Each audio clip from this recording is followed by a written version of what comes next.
This is a Roqe Media series, The Contemporary History of Iran, Part 15.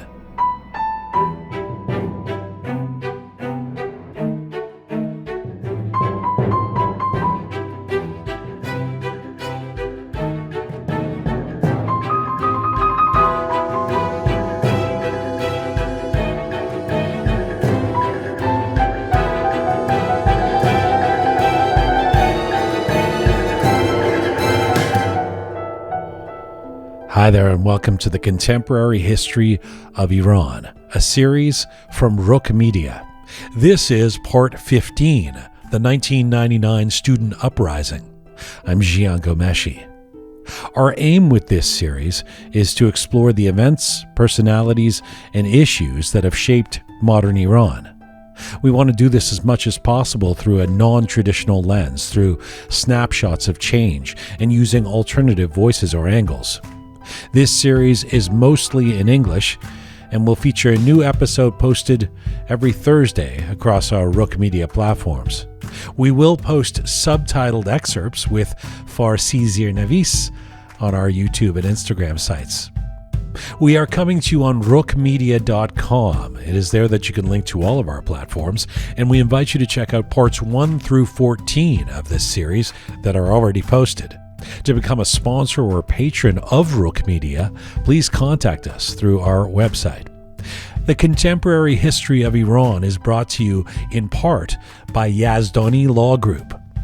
YLG is one of the largest Iranian-Canadian immigration law firms. Their mission, rooted in the leadership of founder Afshin Yazdani, is built on continuously striving to innovate and introduce new immigration pathways for their clients. Afshin began his career as a lawyer and law professor in Iran, and his company has now made it their goal to provide the best, simplest, least risky, and most inexpensive way to immigrate to Canada. YLG has an impressive track record, hundreds of applications from Iran successfully processed every year. They are at YLGPC on Instagram. That is Yazdani Law Group. All right, let's get started. Here now is the Contemporary History of Iran, Part 15.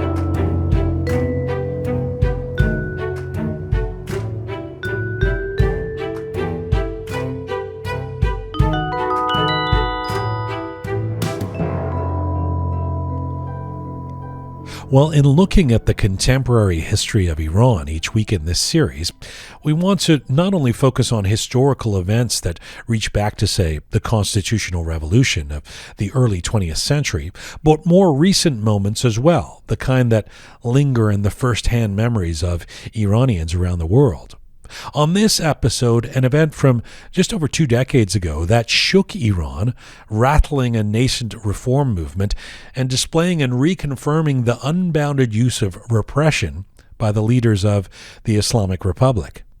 In July of 1999, after the censuring and closing of a reformist-oriented newspaper, university students beginning at the University of Tehran rose up against the regime with a unity, ideological solidarity, and size that had not been seen in any kind of protest since the 1979 revolution.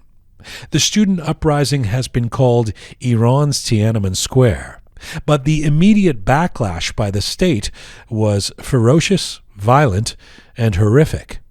For a few days, Tehran was turned into a battlefield, and sympathetic youth protests sprung up across the country. It was all over in less than a week, but the challenge to the regime was historic, as was the heartbreak of youth who had seen reformist President Khatemi and others as true agents of change before they turned on the students as well. To speak to this pivotal moment in recent Iranian history, the context, the aftermath, and the legacy of the 1999 protests, I'm joined by someone who was there on the ground during those violent days, both as a student and as a reporter. Mohammad Manzarpour is a veteran journalist who is based in Washington, D.C. In the last 2 decades, he's been the bureau chief for the BBC Persian service, BBC Persian's first Middle East correspondent, as well as later being the executive editor of VOA Persian. Mohammad is now the general manager of Persis Media and the director of the Persis News Agency. He's also a contributing editor with Roqe Media. Mohammad was a university student at the time of the 1999 uprising and was in the dorms that formed the epicenter of the revolt. Mohammad himself was jailed and beaten amid the Islamic Republic crackdown on students and protesters that ensued. And Mohammad Manzarpour joins me from Washington, D.C. today. Hello, sir. Hello, Jian. It's wonderful to be with you and your loyal listeners. Thank you for doing this. It's not often when we're looking at history that we have someone who's firsthand in terms of something that occurred. But this is, of course, just over 2 decades ago. I want to get into the specifics of the student revolt of 1999 and its relevance. But I feel like I need to start off by noting that this is the most recent focus we've had in the Contemporary History series. Yet, I'm guessing Iran's Tiananmen Square is not something that's currently taught in schools in Iran or memorialized by the present government? That is correct. In fact, the present government and previous governments have tried very hard to eradicate any signs of the uprising, which was quelled quite viciously by the IRGC and their plainclothes mobs. And they've successfully managed to quell political dissent in the universities since then. So it is not promoted in any sense of the word. And yet, just talking to some of the members of the Roqe team and their friends, who a couple of whom were, either not born or 3 years old or something when this uprising happened, everyone knows about it, even young people in Iran today. I guess because Iranians in the diaspora and Iranian media in the diaspora has kept the memory of it alive. Yes, it has become a landmark in Iranian contemporary history. It was the first open challenge to the entirety of the regime and the most political one. We have had protests, very bloody protests, much more bloodier than those of the student dormitory riots since then. But some of it has been in protest to the election rigging. It was conducted by reformists who supported the entirety of the regime, but they were opposed to Khamenei's intervention in the elections. But during the student uprising, basically, the nature of the regime was challenged, and it was challenged extensively and received widely in the community across Tehran. It spread like wildfire and also across the country. Yeah, I want to get into all the details of that. By the way, you were there, you were involved, you were jailed. We'll get into that. But does it seem particularly far off to you today, or does it seem like yesterday? For me, it's a very vivid memory because it was obviously my first experience of covering a very, I would say, volatile event. Everything at the time was unprecedented. It had never been experienced in Iranian history after the revolution before. For all of us, it was a first-time experience. The implications have affected all of our lives. People who were involved, people who were in any way associated. It is not only a landmark event in Iranian history, it's also a turning point for many Iranians who were involved in that, many students who were involved in that during the uprising. Mohammad, give us the broader context to what gave rise to student dissent breaking out in July of 1999. First of all, there was an expectation that reform was in the air after the election of President Mohammad Khatemi in 1997. Can you speak to that? We'll do a full episode on this, I imagine, at some point in this history series. But what did Khatemi represent for youth in the late 1990s? Khatami represented a hope for change and for quelling the ever-expanding reach of the Vilayat Faqih, or the supreme jurisprudence, the rule of the supreme leader, Ayatollah Khamenei. Khatami was the candidate that Ayatollah Khamenei didn't want elected. And that's why the society, Iranian middle classes, even lower classes, and some in the affluent part of the society as a means of saying no to Khamenei, they supported Khatami. And as a student, as a very young student, I was responsible for the election headquarters of Khatami in the east of Tehran, in Lorzadeh Street, which was one of the, let's say, less affluent regions of Tehran. And we enjoyed huge public support. It was a time of hope, and for the first time that people felt that they could make a change with their votes. Right. But obviously that didn't last long. In particular, in terms of its relevance to today's episode, I guess it's germane that those who were responsible, among those responsible for electing Khatami, would be youth, would be students, right? I mean, he was very popular with students who by 1997 into the late 1990s still believed reform was possible.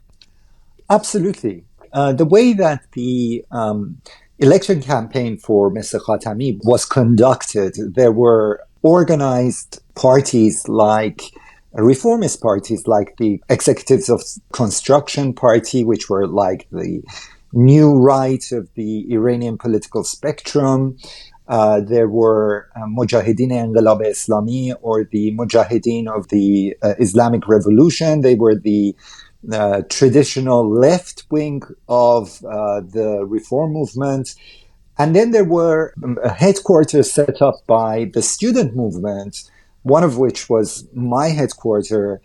And we were I would say we were the most popular part of the campaign for Mr. Khatami.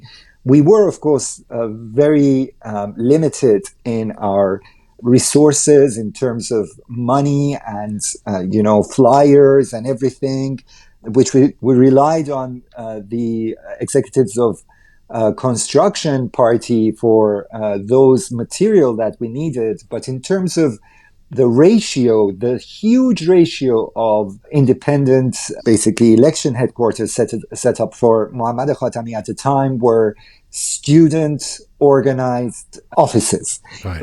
which were in, private establishments.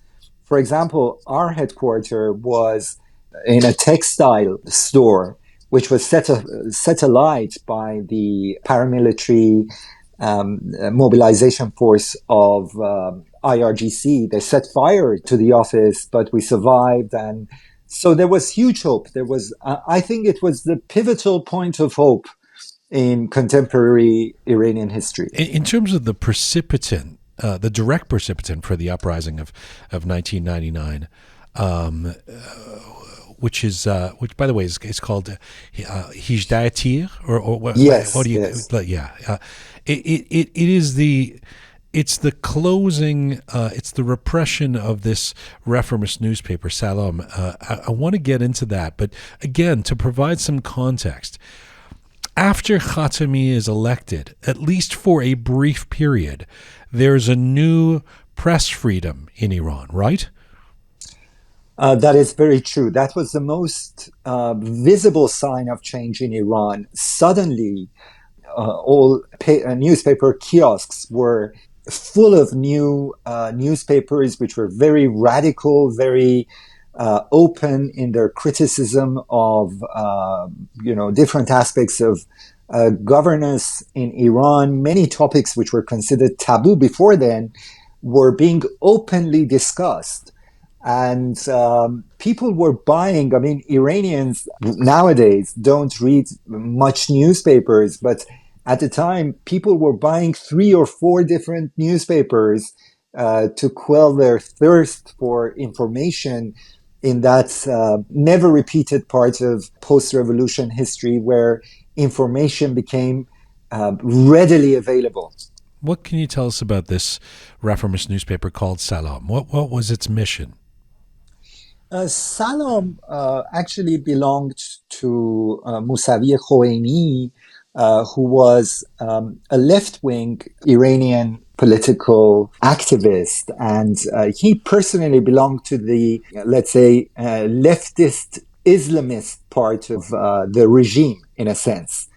If we have to go back to the history of the revolution to see where these people came from. At the beginning of the revolution, at the very beginning, after the interim government of Mehdi Bazargan was pushed out, the Islamist leftists became the power brokers in the Islamic Republic. They were actually quite totalitarian in their approach. They were very anti-America, anti-capitalism, and they were the first repressors who emerged after the revolution. And they were despised by most Iranians in a sense. But during the first and especially the second term of Ayatollah Rafsanjani as the president, things started to change. First of all, the right wing, through the leadership of Ali Khamenei, they began to push out the leftists from all sorts of bottlenecks that they held at the time. And they were kind of pushed out of the regime in a sense. And they became critical of Ayatollah Ali Khamenei and his, henchmen. And that's what made Salam significant. I can get into exactly why Salam was shut down and all of that if you would like me to. Well, or would I you was like going to to? say, I mean, of course, I want to hear, if you can do it briefly, what happens in early July of 1999 with respect to Salam newspaper? Well, two events happened. One was the serial killings of intellectuals in Iran. A number of very prominent intellectuals, writers, and critics of the regime were targeted in their homes, in the street. They were kidnapped, and their bodies were found later in different parts of the city. And Daryush and Parvaneh Furuhar, two nationalist leaders, were dismembered in their homes. And this was seen at the time as a reaction by the powers invested in Ayatollah Khamenei to quell the reformist movement. They felt that they had to send a message to intellectuals that the game hasn't changed and they are in control. Now, at the time, a proposal was sent to the parliament by the majority conservative members of the Fifth Parliament or the Fifth Majlis, which set out very stringent and very restrictive rules for freedom of press. This was an attempt by the regime to quell the new flourishing of independent papers in Iran. And now there is a connection between these two. And that is Saeed Emami. Saeed Emami was a very senior intelligence operative in the Iranian intelligence services who was the mastermind behind the serial killings of the intellectuals. Salam, on the 6th of July of 1999, printed a headline saying that Saeed Emami was the person behind the new draft law, which is being presented to the government to quell press freedoms. And on the 7th of July, Salam was shut down by the authorities. And that's what caused the initial uprising in the Tehran University dormitory. But, it's still, on the face of it, it's still intriguing to me. I mean, government suppression of media was certainly not a new thing under the Islamic Republic. And censorship, went back decades in Iran. Why was this event a particular trigger for a revolt? Because they were trying to turn back the clock, which they did. They wanted to turn back the clock to before Mohammad Khatami's election. Because after his election, as I said, there was a flourishing of independent papers who were not being censored as they were censored before. There was a new sense of freedom, whether it wasn't actually like legislative freedom, but in action, quite organically, people were writing and expressing thoughts and ideas which were deemed totally taboo before. And what they wanted to do with this new law was to turn back the clock and basically pressure the new papers into submission and into censorship and self-censorship. Mm-hmm. And that's why, there was this revolt by the students. So on July 8th, 1999, there is a student demonstration to protest the closing of Salam newspaper. Now, as you alluded to earlier, we've seen dozens of mass demonstrations, some violent, in the years since then against this regime in Iran. But at that time, this is a couple of decades into the Islamic Republic's rule, how rare was this kind of large public collective expression of dissent against the leaders of the Islamic Republic? It was unprecedented. The only precedents that we had before that, there was a local riot in Islamshahr, which is a very poor neighborhood of East Tehran, far East Tehran. It was after a soccer match that led to a protest a couple of years before the dormitory riots.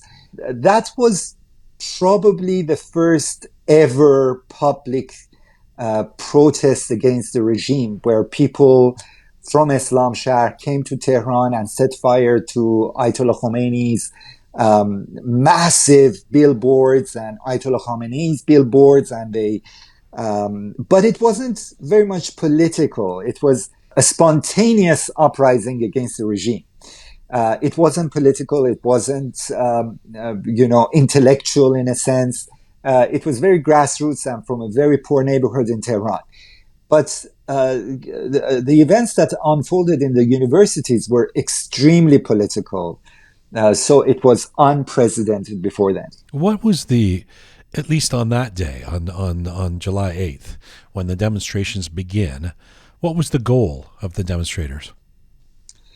They wanted the lifting of the ban of Salam newspaper. When the news broke in Tehran University dormitory in Amirabad, students held a protest on the campus, and then they marched out of Amirabad, chanting slogans demanding the immediate republication of Salam newspaper. I read an account of this moment by someone else who was there, like you, in fact, one of the student organizers, who says that in that moment, there had been some kind of old regulation that had been observed back through the Pahlavi years and into the first 2 decades of the Islamic Republic that forbade armed forces from setting foot on the university campus in Tehran, and that some of the student organizers had thought that this would kind of inoculate them or, give them safe haven in terms of demonstrating. Do you know about this old regulation? Can you speak to it? Yes, it wasn't a regulation as such, but it was more a precedence that universities were considered sanctuary, and uniformed police and intelligence forces were not allowed to enter universities before the student riots. They avoided entering universities before the student uprising. And on the night of the 8th of July, the first wave of attack which came against the dormitory were plainclothes individuals who were organized under paramilitary group called Ansar Hezbollah. Right. They were kind of like the Basij, and they had free reign, and they were vicious thugs who basically attacked any gathering, anyone who was opposed to Ayatollah Khamenei. So there is this forceful crackdown by the regime. Can you give us some? And I know that you end up visiting the dorm the next day. I mean, you're a journalist for a student publication at the time, so you saw this firsthand. What can you tell us about the nature of this crackdown? Well, the plainclothes thugs basically entered the grounds of Tehran University dormitory in Amirabad in the early hours of the morning before dawn. and they had ransacked the entire door. Most of the rooms were raided, the doors were broken down. Many students had sustained very severe injuries. The assailants were armed with batons and knives and all sorts of potentially lethal weapons. And one person was shot. And that is a very, very interesting case and very peculiar case, which I want to discuss. But Izzat Ebrahim-Nejad, who was actually visiting the dormitory at the time, was shot and died on the premises. The peculiarity about Izzat Ebrahim-Nejad's assailant is that he was shot with a AK-47 rifle bullet. And all the eyewitnesses said that there were no machine guns in the possession of the assailants. But we knew from different reports that one member of Ansar Hezbollah had a side weapon which was altered to basically be able to sustain AK-47 bullets.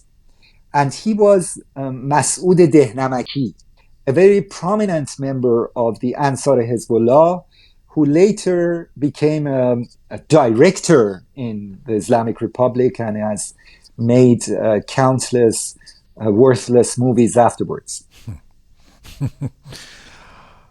Well, I mean, anything I read or hear about this crackdown, it sounds horrific. Obviously, the intent by the regime, and even if they're figuring that they're getting away with this through using thugs, etc., rather than official security, the intent is to scare the students out of any more kind of protests.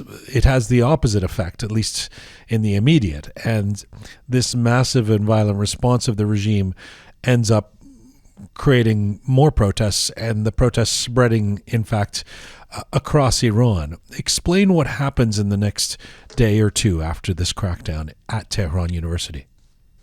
Immediately after the attack, the students actually fought off the assailants, and they ultimately left the premises. And in the immediate aftermath, the students set up a barricade at the junction of Amirabad. Students from all across the city came to Tehran dormitory to support the students who were attacked the night before. And that's when I went to the dormitory, and there were thousands of students who were either manning the barricades or had organized themselves into different committees. There were, student-appointed security people. There were student-appointed medical teams who were attending the injured. And there was a political center or management in the student movement who were basically managing the scene. And soon after, there were clashes all across Tehran, at every major university. And then that spread to every major town center, every major square in Tehran. And it just went wild. Descriptions of this moment in relatively recent Iranian history say that for days, for example, to quote one newspaper piece I saw, Tehran was turned into a battlefield. Do you agree with that, or is that hyperbole? Is that an overstatement? No, it was. It was absolutely turned into a battlefield. Sympathetic people to the students had lit fires in different Tehran squares, and they had kind of occupied the squares. The police was standing back, and then there were the repressive forces who used to attack with, and I have a vivid memory of one of those attacks, which I was in. They would ride in with their motorbikes, armed with chains and long knives and stuff like that, and just hit anyone who was in the streets. And there were these running battles in different parts of Tehran between the students and their supporters, and these mobs on motorbikes who were attacking anyone who was on the street. And obviously the epicenter was the barricade at Amirabad, which everybody was heading to support the students. this is not confined to Tehran only. Within a day or two, these protests are spreading to other cities like Tabriz, like Mashhad, like Shiraz. Tell me about the historical significance of the protests spreading like that. I would say it was probably the first time that we had solidarity among different universities across the country for a common cause. And all of those protests which transpired received a lot of public support at the same time. And the general public was very sympathetic towards the student cause. Although there were some reservations as well, which at a later point in the interview I will definitely mention. But that was the first time. And that's when the regime realized that the universities could become the catalyst for a major upheaval in the country. And they did all in their power ever since to quell any sort of dissent in universities. Today, unfortunately, the Iranian universities are the most barren grounds for political activity, and they're under the most draconian methods of suppression. And there is, the atmosphere that we had back then has never transpired again. Given that it was so unprecedented, so massive, and spreading so quickly, this uprising, it's almost shocking, or perhaps telling, that it's over within 3 or 4 days, 5 days, let's say, in total. Was that just brute force? I mean, how was the regime able to contain this so quickly? Well, it was resorting to military intervention that ultimately changed the balance in Amirabad. Ayatollah Khamenei came out on, it was 2 days after the demonstrations, and he made a very, in my opinion, very sentimental plea to his followers, and he said, "Is this where he said, you tore my picture?" And yes, he said, yes, I've torn my picture, and I have bought a very damaged body, referring to the fact that he survived an assassination many years back, and all his followers were shown to be crying, and it was a ridiculous show of love for the supreme leader by the repressive forces. Immediately after his speech, which was televised, on the 9th of the 21st of Tir, it would July 12th or something, 11th? Yeah, July 12th, I think. July 12th, I was based in Amiriye Junction. Basically, the Amirabad is a three-way junction. Towards the east, there were Ansar Hezbollah based behind their own barricades. Towards the west were the students behind their barricades. And then there was another street which came from the east of the junction. It was towards 11 p.m. that IRGC brought in massive trucks, fully loaded with armed to the teeth IRGC personnel, with machine guns hanging from their necks, and they were chanting Allahu Akbar and stuff like that. And at that time, it was obvious that they were going to quash the demonstration at whatever cost. They came and started shooting in the air. The students who were behind the barricades went back into the campus. Ansar Hezbollah followed.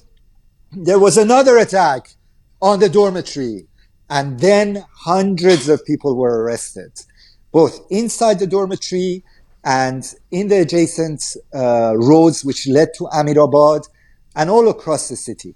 That's when Amirabad fell. But that wasn't the end of the demonstrations, because demonstrations were still happening at Tehran University campus, Shahid Beheshti University, Amir Kabir University, and all the different universities were still very, very volatile. But Amirabad fell on that night. Just before I get in, let me just go back to that sentimental speech that you talked about by Khamenei. Didn't he, in that speech, distance himself somehow from the crackdown? Was that to sort of try to exonerate the regime from the violence that had taken place? Yes, it was the first time that we saw Khamenei scared. He said that what had transpired in Tehran dormitory was something that had to be investigated, and he could understand the students who were affected by that and who had suffered from it. But the students should not allow the enemies of the regime, of the state, to take advantage of their legitimate concerns. That's what he said, basically. There's a giant counter-protest on July 14th from stated supporters of Khamenei. This gets a lot of oxygen where people say, well, then there was a bunch of people in the streets supporting Khamenei. What are we to make of that? Ever since the beginning of the revolution, they set up a huge network for bringing in masses for their state-sponsored events. For example, for many years, many decades, the Tehran University grounds were occupied by Khamenei and his thugs as a place to hold the Friday prayers. And every Friday, I would say, bussed in hundreds of people from different locations outside the city, even from long distances, to fill in the grounds whenever there was Namaz Jum'eh or Friday prayers. So the Islamic Republic is very much in the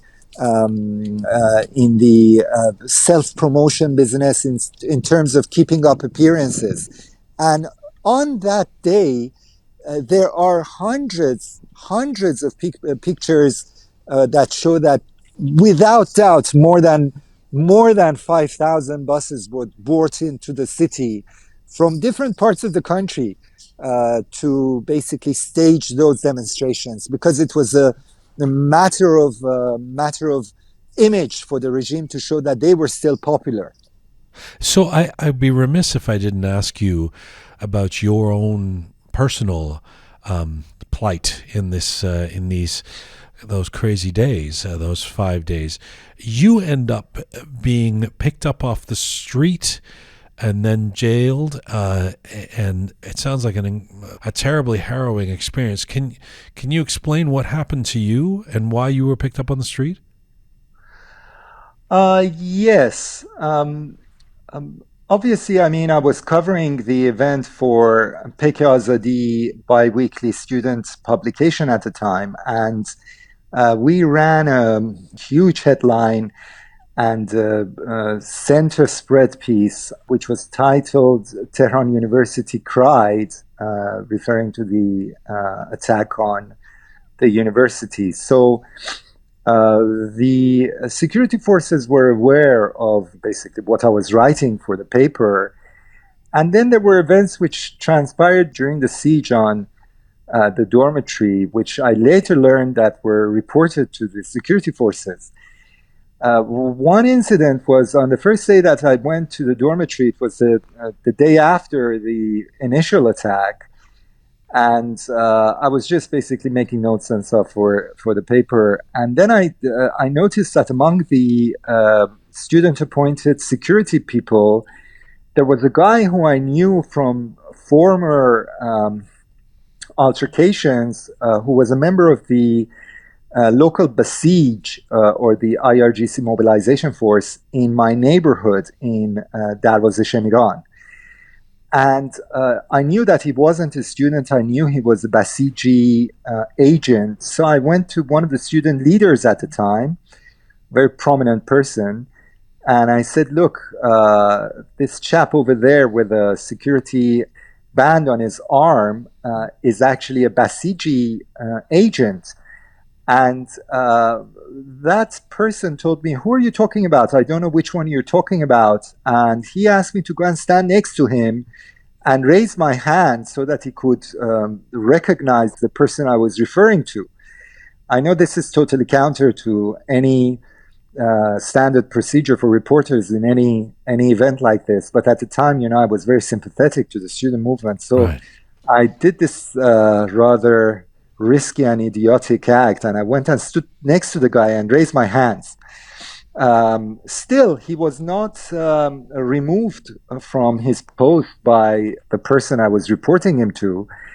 But the day after that, actually, it was 2 days after that, I was driving in Tehran, and in one of the major squares in Tehran, Meydan Haftetir, a white Paykan pulled in front of, cut me off. So are the protests still happening at this point?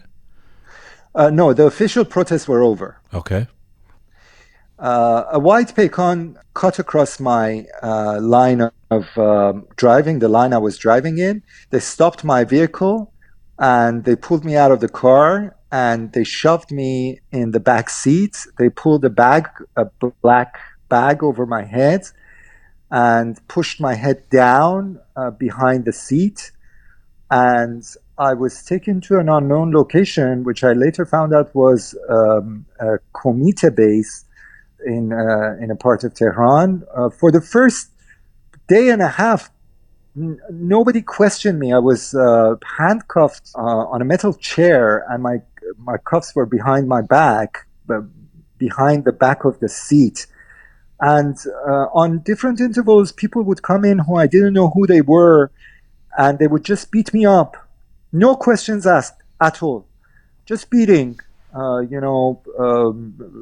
for one night and the half of the day after. Would they say anything about why they were? Nothing. They didn't even say why they'd picked you up. They just were beating you. Yeah, nothing. No question at all. And then I was taken to Eshatabad, which was another security headquarters. I was there for one night. I was in this massive cell, huge cell, and I was all alone. It was very dirty and totally dark. I remember I hadn't been to the gents for about 2 days, and I knocked on the door to ask if I could go to, The bathroom. to the bathroom. And some guy came behind the door and said, "No, just piss in your boots." And anyway, I didn't do that, of course, but I was there. And then I was taken to Evin prison, and I was taken to solitary confinement. I was in solitary confinement for 4.5 months. It was during my solitary confinement that I was interrogated. And then I was informed that one of my accusations was endangering the life of a security officer, which was what I had done at the time by pointing him out to, a student leader at the time. You were in solitary confinement for 4.5 months? Yes. Oh my God. Oh, I mean, how? Oh, and that's in Evin, right? Yes, in Evin. First of all, you must have been well aware of Evin. I mean, you must have been terrified. What can you tell us about those 4.5 months? Actually, Evin was much better than the previous place that I was held for those 2 nights, in a sense that there wasn't any beatings in Evin. It was just psychological warfare, but the psychological warfare was really bad. The solitary confinement was a room which was about 2 meters or 2.5 meters in 1.5 meter, and there was a very dirty kind of I wouldn't say a rug, something like carpet on the floor, which was horrid, really, really dirty. There was something like a toilet on the side of the room, and small sink, and there was a projector, a very, very bright projector at the top of the door, the metal door, which was on 24/7. So you couldn't really realize it was day or night at any time. And then my father was arrested, and many other people were arrested. I mean, it was a time of arrest. And there was a lot of sounds which we heard which were quite disturbing. I mean, every morning at about 3 or 4 a.m., we heard the sounds of as if people were being executed. We heard like firing squads, and then the single shots, which appeared as if some people were executed, and then somebody was shooting them in the head. Later, I learned that this was all rubbish, and we were just hearing it through the speakers in the cells. And there were other, sounds. Most of the torture was white torture in a sense that we were tortured by the sound in the cells. Did you at any point think you're just not going to survive this? Yes, everybody thought that they were not going to survive it. Yes. Yes, nobody thought that we were going to survive this. Nobody. I mean, I should say that there were people who were killed in the uprisings. You've talked about one at the dormitories, but also then thereafter in the protests that happened in the streets. There were, as you've talked about, countless numbers of people who were put in jail, some of whom end up in jail for years, right? Yes, many people remained in jail for many years. I know one person who's still in jail. From these student protests, from 1999. Yes.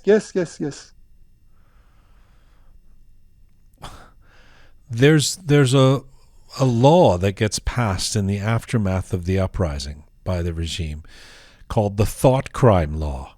I mean, it's like a Orwellian name. What can you tell us about this law? It was kind of defined as a preemptive act for people, for intellectuals who had thoughts of sedition. So they were saying that harboring thoughts of sedition, in their terminology, was in fact a crime. This is actually the thought behind the serial killings as well. It was the fact that people. I mean, some of the people who were killed had done nothing more than translate the Human Rights Charter of the United Nations, and that guy was taken off the street and strangled, and then his body was thrown in the street and discovered the next day. So they basically said that if you harbor thoughts which are considered to be seditious in nature, that was in itself a crime. It sounds like carte blanche to pick anybody up that they think is not on side, right? Yes, absolutely. Yes. It's like the Khmer Rouge or something. It's quite remarkable. We started this conversation talking about the reform movement and the hope that you talked about that was embedded in the election of Mohammad Khatemi, who becomes president in 1997. Khatemi is pivotal here in terms of the lessons of this student uprising, because he ends up pretty much turning on the protests and the protesters. What did that signal in retrospect from your view of history? Treachery. In my opinion, Khatami betrayed the student movement, and the student movement were instrumental in bringing him to power. He promised investigation into the serial killings, which never transpired. He promised investigation into the attack on the Tehran dormitory, and he promised to prosecute people who were involved. That never transpired. In fact, you must remember that the bloody repression of the students by the intelligence ministry at the time and the interior ministry at the time were all organized by people who were loyal to Khatami, people who are now very opposed to the regime itself, like Tajzadeh. He, at the time, was the deputy of Interior Affairs at the Interior Ministry. And he was one of the people instrumental in quashing the student uprising. Khatami's intelligence minister was one of the reasons, one of the people instrumental in quashing the uprising. Khatami betrayed the student movement completely and utterly. He is totally committed to the principle of velayat faqih, to supreme jurisprudence, and at most he's a justifier for the repression. When we look back at these 1999 student protests and the historical significance, given all that you've just said, it occurs to me that the legacy is twofold. On the one hand, the protest, the uprising, represents the growth and importance of the protest movement in Iran that has certainly there's been protests that have followed and grown in size. So it was unprecedented, is the word you've used a number of times through this interview, and significant in the resistance to the current regime. On the other hand, it sort of plays out like the confirmation of a fundamental inadequacy of the reform movement against this theocratic regime. What do you think the legacy of 1999 is?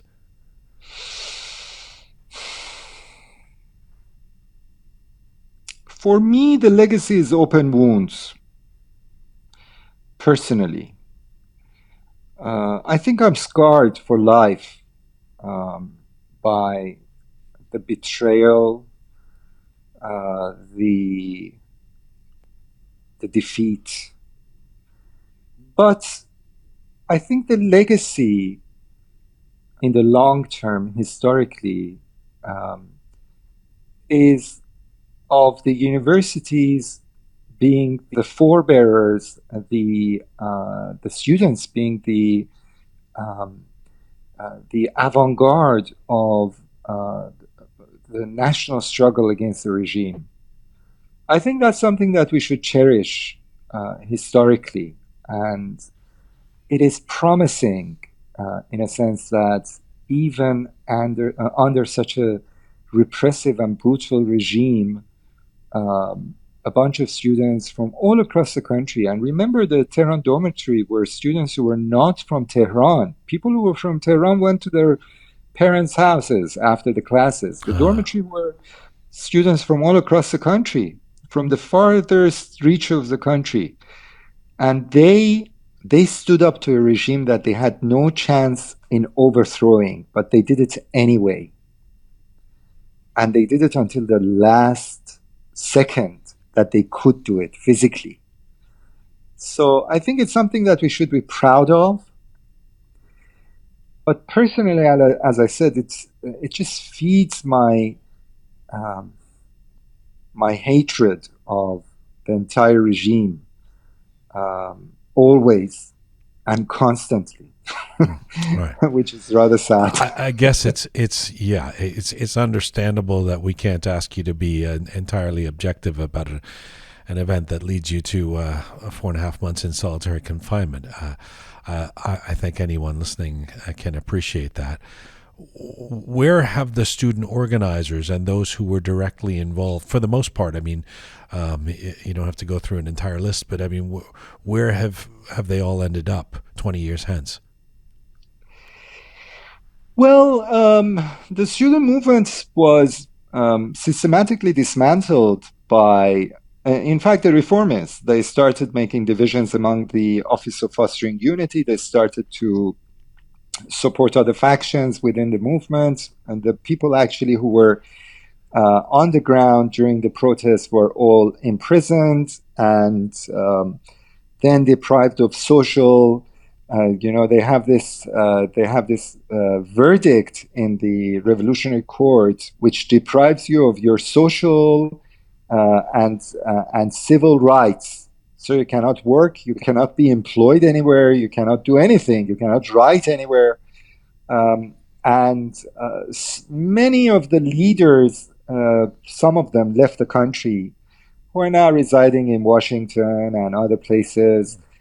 Some remain in Iran. I know that some of them were exiled to far out reaches of the country. Some of them are still active in a sense. But the Office for Fostering Unity basically was dissolved. Then there was a gap where the students, the universities fell silent for a few years, and then a very radical leftist movement called Azadi Barabari, or freedom and equality, became the dominant kind of political force in Tehran universities. But because it was very orthodox Marxist, it didn't take root in the society as the previous student bodies had. But that was also suppressed, and people were arrested, and people were prevented from continuing their educations. Many thousands of Iranian students were prevented from studying in PhD or in master degrees. The term starred students was coined by the regime. When the university entrance exam, when the results are published, you see these stars next to the name of some students, which means that they cannot sign on to the university despite the fact that they've got the grades, because they're deemed as being part of the political student movement. So the regime has totally invested everything in quelling the universities. In a way, you said earlier at the beginning of this interview that you think this was 1999 was the most political, was the most significant of the protests that this regime has faced, not just before, in terms of what happened before them, but after as well. So you're including the Green Movement of 2009 or the November protests or the Aubin protests of 2019. You believe 1999 was still more significant? I do, because the reformists basically protested against what they saw as election engineering, or the rigging of the votes in favor of Khamenei's candidates. They were not kind of protesting against the entirety of the regime. But the student movement was very radical in a sense. They wanted structural and fundamental change to the regime, and they had no affinity with the supreme jurisprudence or the supreme leader in any sense. And then later events that we are witnessing these days and over the past few years, the fundamental reason for these protests are either economical, like the rise in the price of gas, or they are kind of more fundamental, like demand for water in Khuzestan and in Isfahan. They're not in nature. They do become political, but fundamentally they're not political in a sense. I got you. We've spent the majority of this conversation looking at 1999 from the perspective of the students and the student movement. Given that you were part of it, that makes sense. That would feed our conversation. With that said, what is the legacy of 1999 for the regime itself? Because it occurs to me that it spawned quite a list of regime-style celebrities as well. Didn't Hassan Rouhani gain prominence from this period of protests? And how does the regime, if they don't want to celebrate it as Iran's Tiananmen Square, how did they use the protests of 1999 to buttress their case?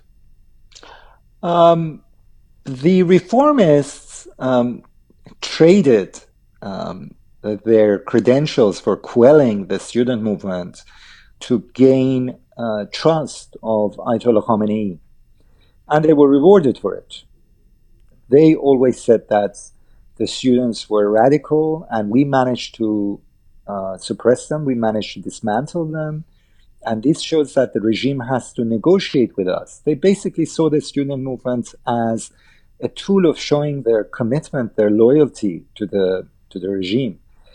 And the regime glorifies the day that the state-sponsored demonstrations took place rather than the actual incident. They glorify the counter-protests, the counter-state organized protests, and they give nobody has ever been held to account for the atrocities which happened in Tehran dormitory and in Tehran and in other cities. Only one police conscript, was prosecuted for stealing a razor in the dormitory. That was the highest sentence issued for the attack. So let me say this: the Iranian regime doesn't want to give any indication that it is willing to prosecute its own henchmen at all. It doesn't want to give any credit to the public opinion. The way that Ayatollah Khamenei manages the country is by being totally opposed to what the public wants. As if he has opinion polls being held on any given day, and he decides to do exactly the opposite of what the opinion polls tell him. And that's his method. Presumably he does have support in the country as well, right? Well, I'm sure he does have support. I mean, but I think that support is a very small minority, in my opinion. A final question to you, and I appreciate how forthcoming you've been through this interview, both on a professional and personal level. When we talk about the 1999 student uprising in Tehran, in Iran, this event, Iran's Tiananmen Square, if I were to say, pick one image that comes to mind for you immediately, paint us a picture of one thing that comes to mind, what would it be? I have a fond memory. Well, it sounds funny at the time now, but at the time it was horrific. On the second night, me and the paper photographer, we were heading towards the dormitory in Amirabad. We were in my car. I had a cream pecan at Piche Shemiran. There were huge people in the street and cars couldn't move, so we parked on the side of the road to get a sense of what was happening at the time at that location, and then proceed to Amirabad. So we got out, and there were people obviously, burning tires and chanting against Khamenei and all of that. And suddenly Ansar Hezbollah attacked with their motorbikes, armed with chains and long knives and all of that. And there was this huge wave of fear among the public. And my photographer said, let's get in the car. So we ran towards the car. This herd of motorbikes with chains and knives and everything was approaching from down the street, and everybody was running away. And I went to my car to open it, and my hand was so shaky I couldn't find the right key to open my own car. And the photographer was standing on the other side of the car waiting for me to open the car, and he was swearing at me saying, the worst things you can imagine. I say, open the bloody door, you so and so and so and so and so.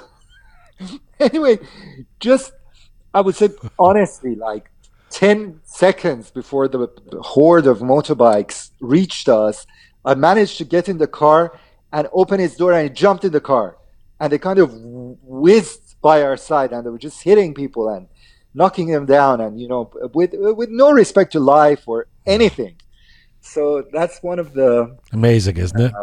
Unprecedented protests, an historical event, 4 months in solitary confinement, and the image that comes to mind is you trying to find the right key. But it's very human. I really appreciate that. And Mohammad Manzarpour, I thank you so much for the time today and for being part of this series. It's always a pleasure. Thank you so much. Bye-bye. Bye-bye. Bye. Mohammad Manzarpour, the general manager of Persis Media and director of the Persis News Agency. He's also a contributing editor with Roqe Media. Mohammad Manzarpour joined us from Washington, D.C. today. This is full time for the Roqe Media series, The Contemporary History of Iran, Part 15, brought to you with the support of Yazdani Law Group, one of Canada's largest immigration law firms, YLGPC on Instagram. Please check out our regular editions of Roqe and all things related at roqemedia.com. It is there that you can find out how to become a patron or sponsor of our program as well, roqemedia.com.